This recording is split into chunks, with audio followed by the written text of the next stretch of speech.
Hello and welcome back to Simplifying Leadership podcast. This is Ravigmotwani, and today's topic is pretty relatable for leaders.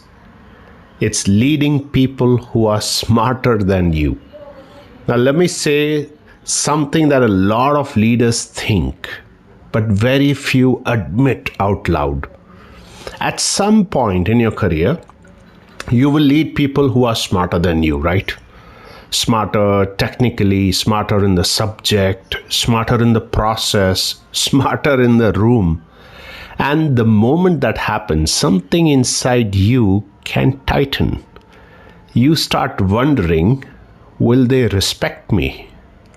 Will they notice I don't know as much as they do? Will I look weak? What if they challenge me? What if I'm not enough for this role? And if you have ever felt that way, I want to tell you something early in this episode. That feeling does not make you a bad leader. It makes you a human leader. So today I want to talk about why leading smarter people is not mainly a skill test. It's actually a strength test. Because the real challenge is not whether you know everything. The real challenge is whether you can stay secure when you do not. One of the biggest mistakes leaders make is assuming leadership means being the smartest person in the room. That idea sounds impressive. It sounds powerful. It even sounds safe. But in real life, it creates fragile leaders. Because the moment someone else knows more, or speaks better, or solves faster, or sees deeper, the insecure leader starts feeling threatened. And once a leader feels threatened, the whole dynamic changes. They stop listening. They stop performing, they get defensive, they micromanage, they interrupt, they over-explain. They become more interested in protecting their image than improving the outcome. That is when leadership stops being leadership and starts becoming self-protection in a formal shirt. So why does this feel so personal? Well, if you're a manager, if you're a team lead, department head, founder, senior leader, you probably know this pressure very well, especially in today's workplaces where teams are often full of specialists. You may lead architects, analysts, designers, product thinkers, developers, data people, or operators who know their craft better than you do.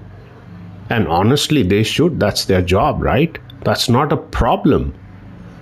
The job of a leader is not to out-know everyone. The job is to create direction, safety, clarity, and yes, momentum. But when insecurity gets involved, people confuse authority with expertise.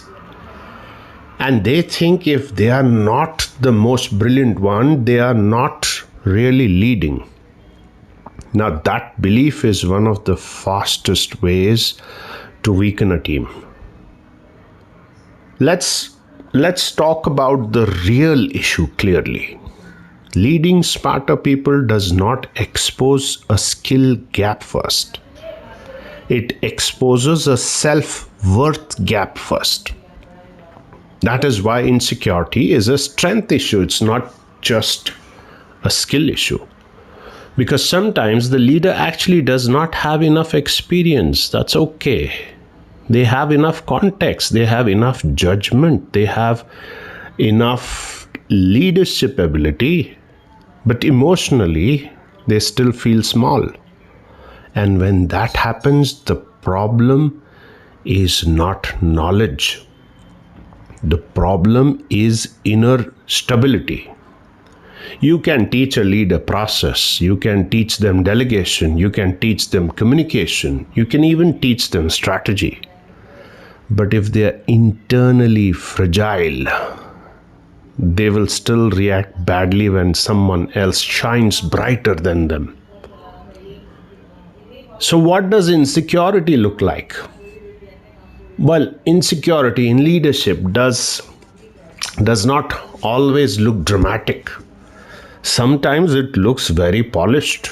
It looks like needing to have the final word, downplaying someone else's idea, taking credit too quickly, not asking questions because questions might reveal ignorance, getting irritated when someone challenges them. It happens, right? Saying, I already thought about that, when they actually did not think about it.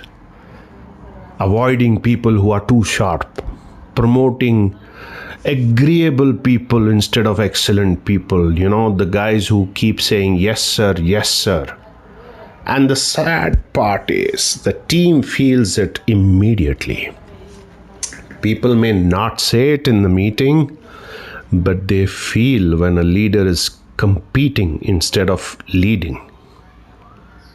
So what do strong leaders do differently? They do something very different.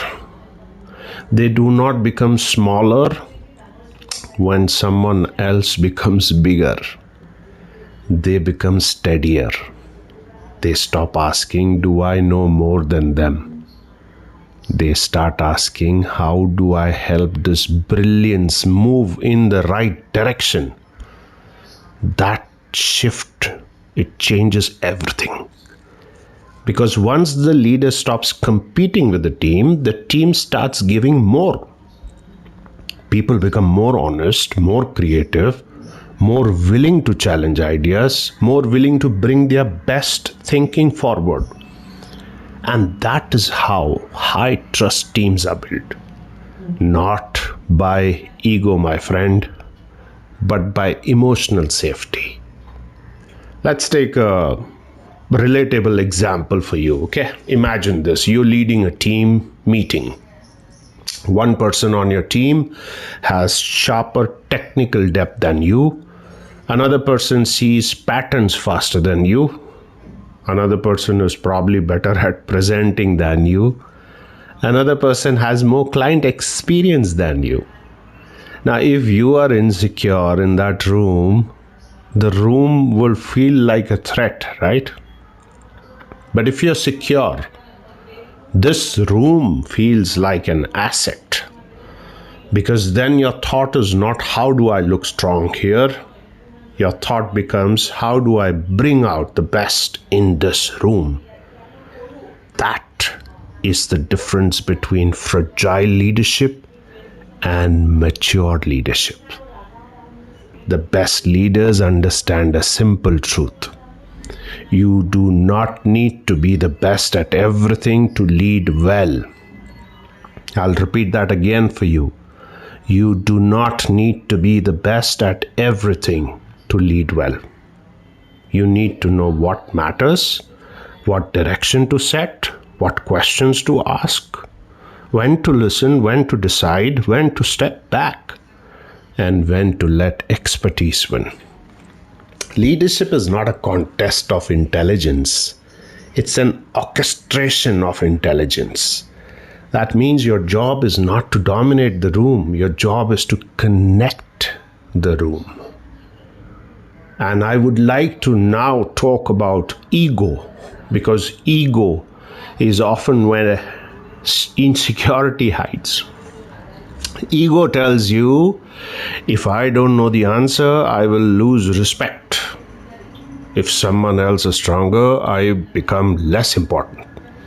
If I admit I was wrong, I lose authority. If I ask too many questions, I will look weak. But the opposite is usually true. The leaders people trust most are not the ones who pretend to know everything. They are the ones who are secure enough to be honest. And honesty is powerful.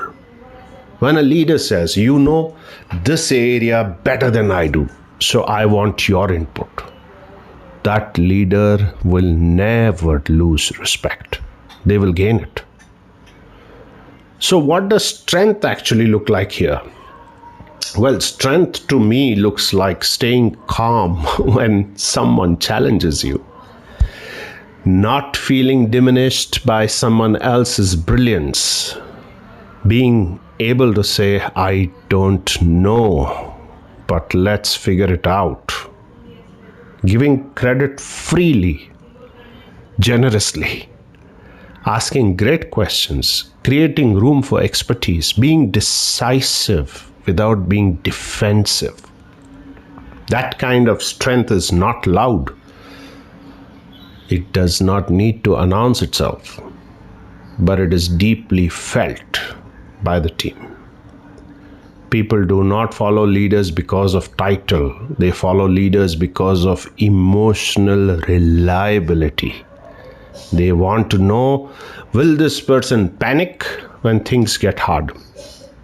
Will this person make me smaller to feel bigger? Will this person punish me for being sharp? Or will this person use my strength well? That is why teams often respect humble leaders more than the flashy ones. Because humble leaders make room for others to think, to contribute, and to grow. So if you are leading people who are smarter than you in specific areas, your role changes from expert to multiplier. And that's not a downgrade, it's an upgrade. Because multipliers are valuable. They help the team move faster, they reduce friction, they connect people, they protect focus. They create the conditions for talent to shine. A leader who can multiply smart people is far more powerful than a leader who tries to outshine them. So how do you lead this way in real life? Start with these habits, okay? First, ask more questions than you answer. Second, acknowledge expertise without embarrassment. Third, stop treating disagreement as disrespect. Fourth, let people own the space they are strong in. Fifth, do not hide behind complexity when simplicity is needed. And sixth, remember that leadership is not about being impressive. It's about being effective. Always. And let me add one more thing. If someone on your team is sharper than you in a domain, do not feel threatened. In fact, you should feel grateful. Because that is exactly what good teams are supposed to look like. Now, if you're listening and quietly thinking, this is me, I feel insecure around strong people, I want to say this gently. You do not need to shame yourself. You need to strengthen yourself. That means building self-awareness, learning where your triggers are, recognizing when your ego is speaking. Practicing calm under pressure, so important. Separating your worth from your performance. Understanding that leadership is a role, not your identity. Because when your identity is too dependent on being the smartest, then leadership becomes weak. But when your identity is rooted in steadiness, curiosity, and service, you become very hard to shake. Here is the universal truth. Every great leader eventually meets people who are better than them at many things. That is not the end of leadership. That is just the beginning of real leadership. Because the purpose of leadership is not to protect your superiority. It is to unlock collective intelligence. And if you can do that, if you can lead without needing to be the smartest in the room, you will become the kind of leader that people trust, the people remember, and people want to work with. So let me leave you with this. When you feel insecure around smarter people, do not rush to call it a skill problem.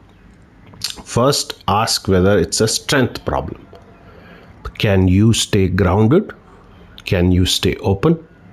Can you stay generous? Can you stay secure? Because when a leader is strong enough to celebrate intelligence instead of competing with it, the team becomes stronger too. And that is what great leadership really looks like. Not knowing everything is not your weakness. Needing to prove everything is. Thank you so much for tuning in today. I hope this episode helps you in your leadership journey. This is Ravigmotwani signing off, and I'll see you next week.